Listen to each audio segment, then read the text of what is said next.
Hey guys, it is Forge here and welcome back to another mod review, and today we're going to be covering part 3 for the Applied Energistics 2 mod for Minecraft 1.21.1 NeoForge. So if you guys haven't checked out the first two parts yet, I definitely recommend you guys check those out. In part 1 we went through getting started and also setting up a basic system, and then in part 2 we went through some system upgrades and also subnetworks. But today we're going to be focusing on storage cells and more specifically partitioning those storage cells, so let's get into it. So the first thing we have today is the cell workbench, and this is made with 5 iron, a chest, 2 of any type of wool, and then a calculation processor. So this cell workbench doesn't actually need to be connected to the network, it'll just work anywhere within the world. So we can put our storage cell inside or our fluid storage cell if we want, and this will basically allow us to filter what we want to allow into this cell. So I can put some coal over into this slot up here, and you'll see it now says partitioned included precise. So this means only coal can go into here, and then if I add charcoal as well, only charcoal will be allowed in. So if I move this guy back over into this cell over here, just get rid of that first one, you'll see we have a partition cell as our first one, and then the rest of these are normal. So if I throw in the coal and the charcoal, these will actually go into this first storage cell, but if I throw in these 16k components, you'll see these actually now go into this second one as it's not filtered to be allowed into this first one. And we also have some configuration settings on the side of this cell workbench, so if we clear this config right now, we can actually partition the storage based on what's currently stored. So if we click on this button right here, you'll see it now adds the coal and the charcoal to the filter just because they're already stored in this cell. And like I did before, this is just the clear config button right here. And then finally, we have the copy mode. So this controls whether the contents stay within this filter when you actually pull the cell out. So by default, this is off. So if we pull those out, the coal and the charcoal disappears. And if we put another cell in, these would actually not appear here anymore. But if we click on this again, this will now actually store these filters so we can actually apply them to another cell like so. And if we look on this right hand side, you'll see there's actually some upgrades that we can put in here, and there are actually 4 we can install into an item storage cell. And the first one we have is the Overflow destruction card, the second one is the fuzzy card, and the third one is the inverter card, and then we have a 4th one which I will get into in just a second. But these first 3 cards I did cover in depth in part 2, so I definitely recommend you guys check that out if you want a more in-depth description of each one. So if we put in the Overflow destruction card, this will actually destroy any overflow items. So if you fill up this 16k storage cell full with coal or charcoal, it will actually start destroying coal or charcoal instead of trying to store it into any of these other storage cells.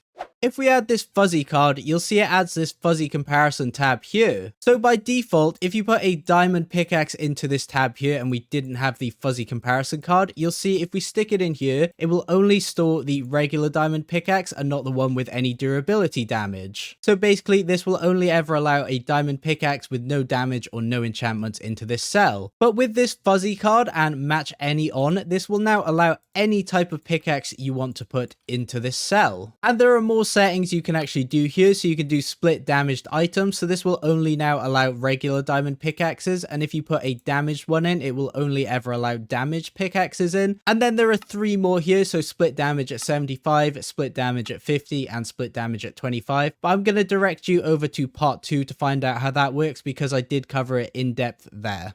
Next, we have the inverter card, and if we put this guy in, this will now actually switch this from being a white list over to a black list. So if I throw some iron and some coal into this system now, you'll see that the iron goes into the first one because it excludes the coal now, and the second one has the coal in it. And the final card we have is the equal distribution card, and this is made with an advanced card and a calculation processor. And just in case you haven't seen, to make an advanced card you need 2 diamonds, a redstone, 3 iron, and a calculation processor, and that'll give you 2. So if I install this equal distribution card into this item storage cell, it will now split the cell into equally sized sections based on what the card is partitioned to. So in this case, with 2 items, it would actually split the amount of bytes in half, so this would stop one item from completely filling the whole cell, so you'd have an equal space for the coal and the charcoal. And if you had a 3rd item, it would work exactly the same, except it would split it into thirds, so it would be 16,384 bytes divided by 3, and then only that amount of bytes could be used per item. And next up, we have the view cell, and this is made in two different ways. You can either make it with an item cell housing and a charged or regular Certus quartz crystal, or you can make it with 2 quartz glass, 3 redstone dust, 3 iron ingots, and then a charged or regular Certus quartz crystal. And we can put this guy into the cell workbench, and again, you can install some upgrades. So you can install the fuzzy or the inverter card, and they work exactly the same. And this time we'll configure an iron and a copper ingot to go in here, and with this guy, you can actually install it into terminals, so a regular terminal or a crafting terminal. But as you may notice, you can't actually see anywhere to install this, and that's simply because my GUI is a bit too big. So if I come into GUI settings and actually turn down the scale of my GUI, you'll see off to the left here this little view cell slot over here, and you can see you can put up to 5 of these guys down here. So if I now insert this view cell over into here, it will only now allow us to see the copper and iron ingots in my system. So basically declutters everything else out if you want a terminal specifically for something. And I'm not sure what's going on with this view cell box being all the way over here. I'm pretty sure it's supposed to be somewhere else on this terminal. This is obviously just a bit bugged right now.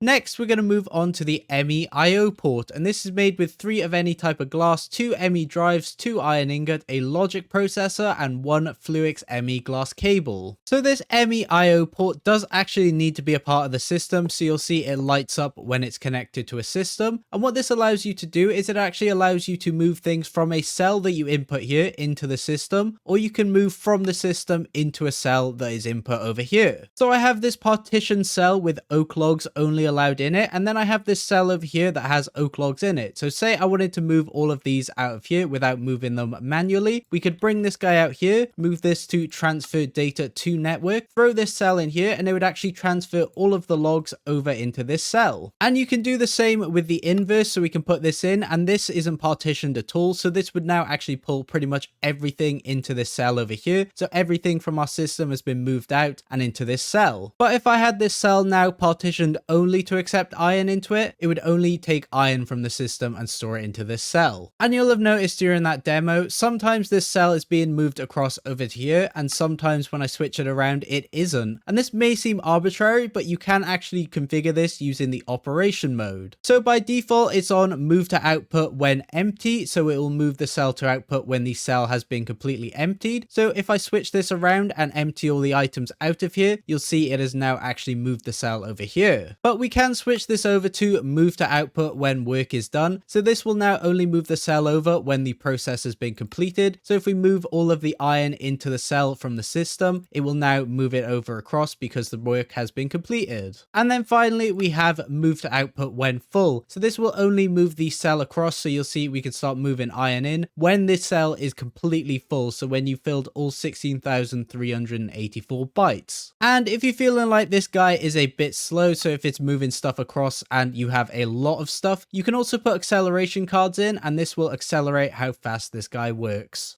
And now we're going to move on to the portable item cells, and these come in the 5 different sizes that you can get the storage components in, so the 1K, the 4K, 16, 64 and 256. And to craft this, guys, it's pretty much the same recipe, so it's an ME chest, an energy cell, an ME item cell housing, and then the storage component of the size you want. So for the 1K it's the 1K, for the 4K it's the 4K, and then for the 256K it's the 256K ME storage component. So these portable item cells kind of act like a backpack, so as you can see with this 1K it can hold 512 bytes and 54 different types, so it can hold 54 different items. And to actually use this in survival, it requires you to have charge in it, so it requires AE, so you can charge it up using the charger. So now that we got a bit of charge in it, we can actually open it up, and you can see we can store all of our different items in here, and it works pretty similar to a terminal, so it has all of the kind of same configuration. So you can sort by name, number of items, you can sort in order of ascending or descending, etc. And we can hover over this guy now, and you can see what is actually stored in him from your inventory, and you can see we got 3 of 54 types and 48 of 512 bytes used. And if we take a look at each different size of cell, you'll see that the number of bytes actually increases as you go up, but the number of types actually decreases by 9 each time. So you can see in the 1K we have 512 bytes and 54 types, but if we jump all the way up to the 256K, you can see we have 131,000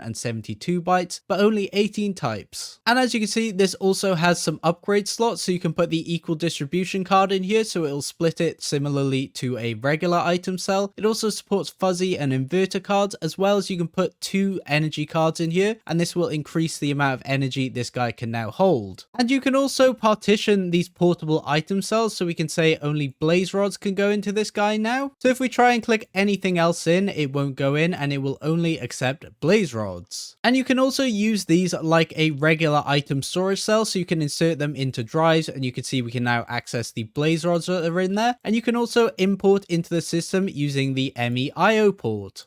And now finally, we move on to the portable fluid cells, and these are pretty much exactly the same as the item cells, except they store fluids. And to make them, they follow a pretty similar pattern as well, so we need an energy cell, an ME fluid cell housing, an ME chest, and then the storage component of the size you want, so the 1K for the 1K, the 4K for the 4K, and etc. So you can either import water directly into these using a drive, an ME chest, or an MEIO port, or you can simply just right click with a bucket to place the water in, and then you can left click on it to actually store the water back in the bucket. We can also partition the cell so it only accepts water, and we do that by simply right clicking with the water bucket in here, and now only water can go in. And again, if we take a look through the different sizes, you'll see this time the number of bytes increases as you go up, but the number of types doesn't actually change. It's consistently 18 across all of them. And one final thing I want to mention about both of these portable cells is you can shift and right click them to actually disassemble them into their parts, and you get all of that back.